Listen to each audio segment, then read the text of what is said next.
Just curious if there's any update at all on Chase, if he's seen the doctor or anything like that. Yeah. Well, tomorrow we'll have the first medical report for you guys, and everybody will know where we are with our players. Okay. And then how do you know, like you've been around this game a long time, and you've seen teams that go on to have good years and all that. Taking aside injuries, what things do you look for, like in the summertime, to see like this team, I think, could do something? Well, I think a lot of it has to do with growth and development of key positions. Obviously, the quarterback is always the first and foremost.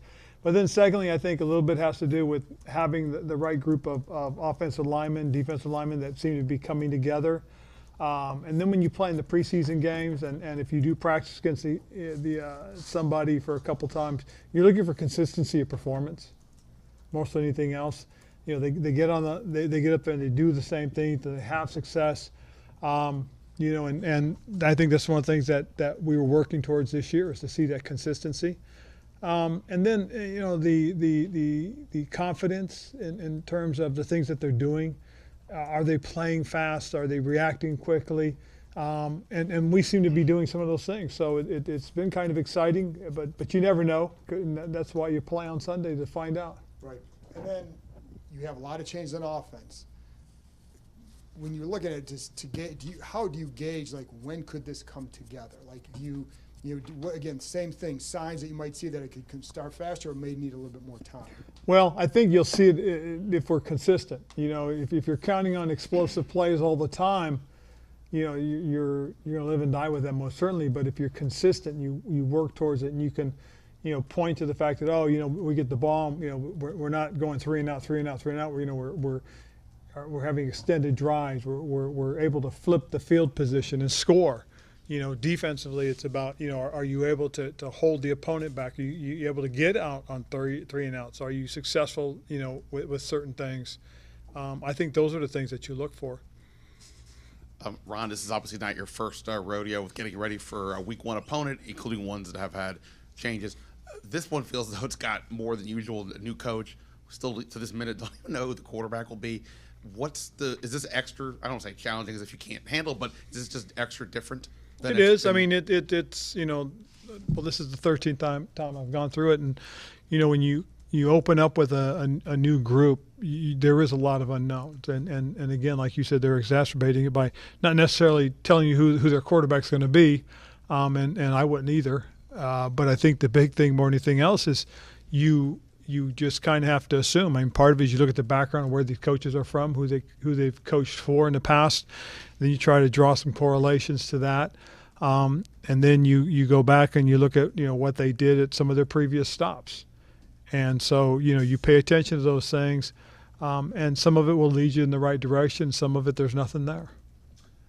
You guys announced some coaching promotions today. I presume that was in part with new ownership finally. Yes. With regards, is that any kind of a sign toward where things may be heading with player contracts or extensions or things like that? Well, not necessarily, other than just the fact that we're continuing to work with them. We're looking at all the different things that are involved in running the organization and the team. And, this has only been 5 weeks. I mean, there's a lot of things that they want to do, and they want to make sure, that they're being done the right way. And so there is a learning curve that goes with all this. And there are some things that are a little more urgent than others. But as we start and continue to go forward, these are all things that we'll continue to work out with them. The new ownership group has been terrific. They really have. We've had a lot of conversations, and we continue to have conversations on a lot of those topics.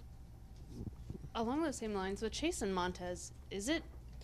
I don't want to frame it as a competition. I'm just failing to find a better word. But do you need to see how those two do individually throughout the season before you figure out a longer-term future for each? Well, I think for the team as a whole, we have to see how everything happens and how everything does go before you can really make decisions on a lot of other things like that. I mean, again, it really is about how we do and how well everybody's playing. And with Sam Howell, did he make it clear to you and the rest of the staff up front that he wants to be coached hard, that he wants you guys to be, hypercritical about what you see and how he can get better?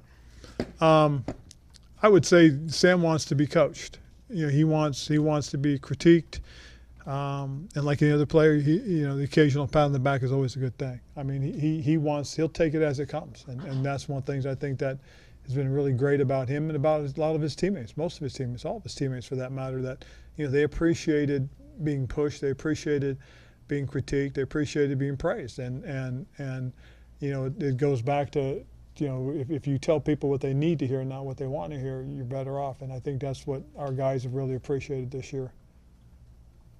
Is it more important this year than in years past to win in week one because new ownership, you guys are heavy favorites, some of the other factors?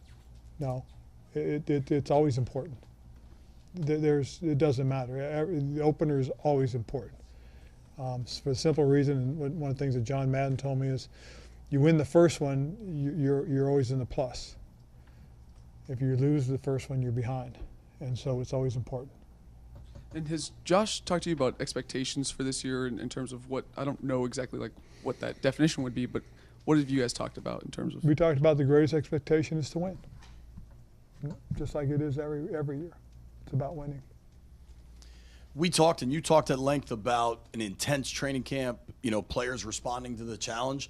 Then you get this 4-day Labor Day break, which is relatively new in the NFL calendar.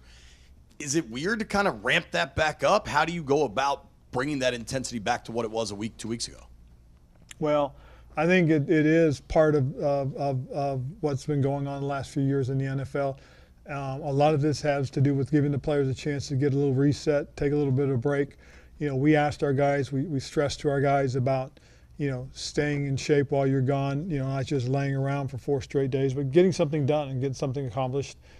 We had pretty good turnout Friday, Saturday, and Monday, which was really good to see, to walk in and see a nice crowd of guys that were still here. Most of the guys I talked to were around, and most of them I did see on Friday, Saturday, and Monday, so it was kind of cool. I think these guys understand, what the opportunity is that we have in front of us, and what the circumstances are in terms of, your head's above water. Your focus now really is just about playing football.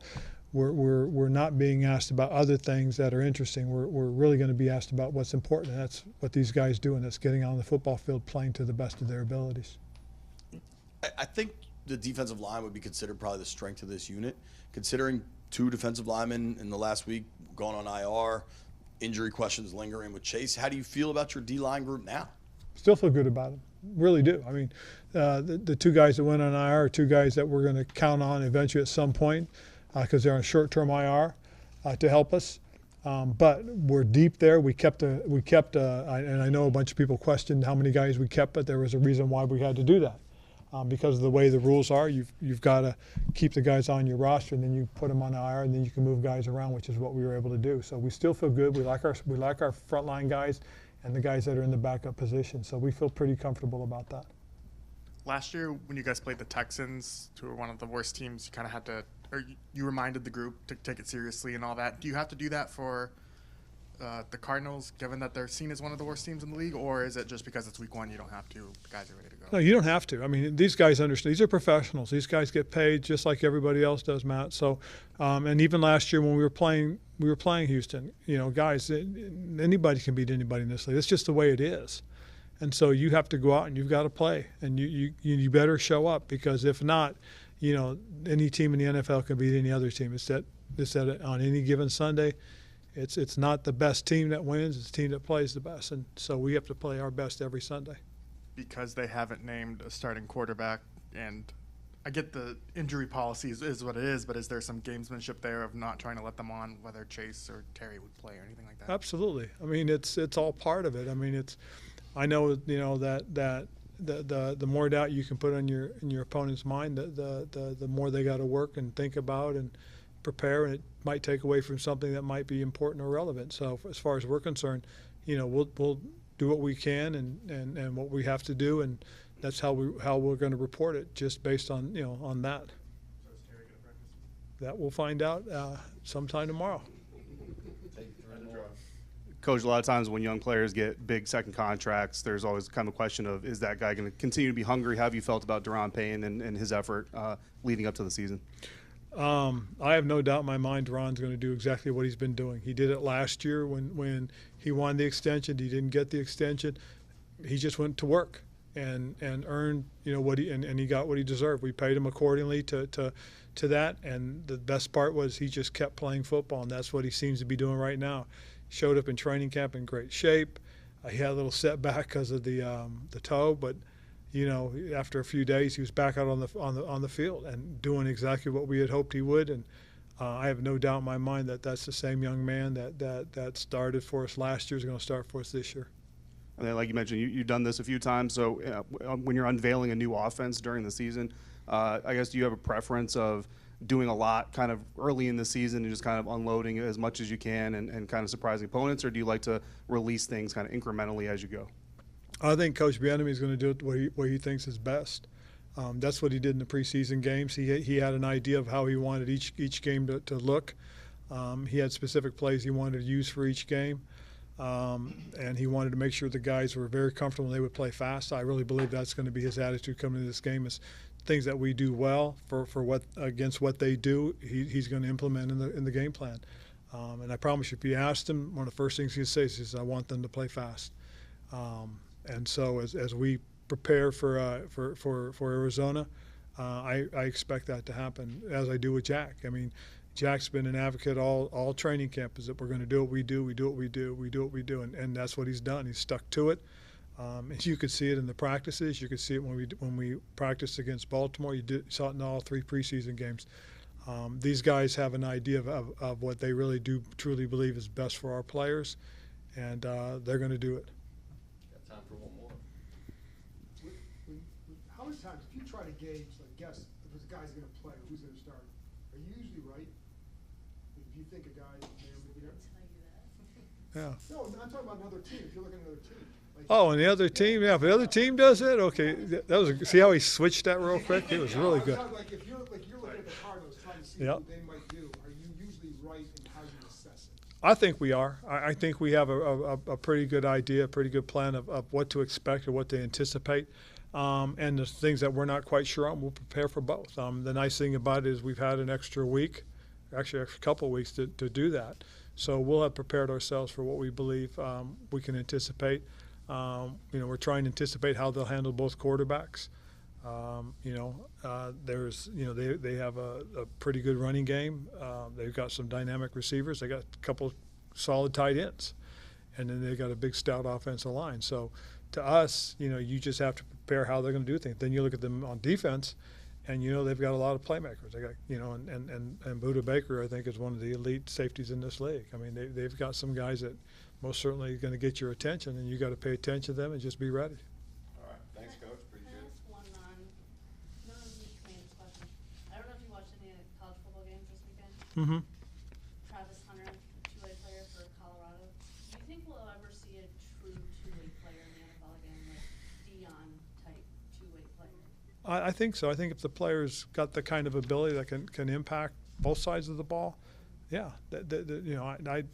I think if you had and it's probably going to be one of the highly skilled guys. So I could see a guy doing that and playing, some secondary position and then flopping around and playing a wide receiver type position or running back. I could see a guy that has some very good athleticism and can rush the passer, turn around and play tight end. I know Julius Peppers did it for us when we were in Carolina. And so, but it takes a pretty special player. How about Dion getting that win? Yeah, it was good for Dion. It didn't surprise me either, because the way those guys, young men, have bought into the way he does things. Those are the types of things that young players want, is they want to be able to play for somebody that believes in them and tries to get you to buy into the way he's doing it. That was pretty cool. It's good to see him come out of his shell, too. I promise you that's one thing he did.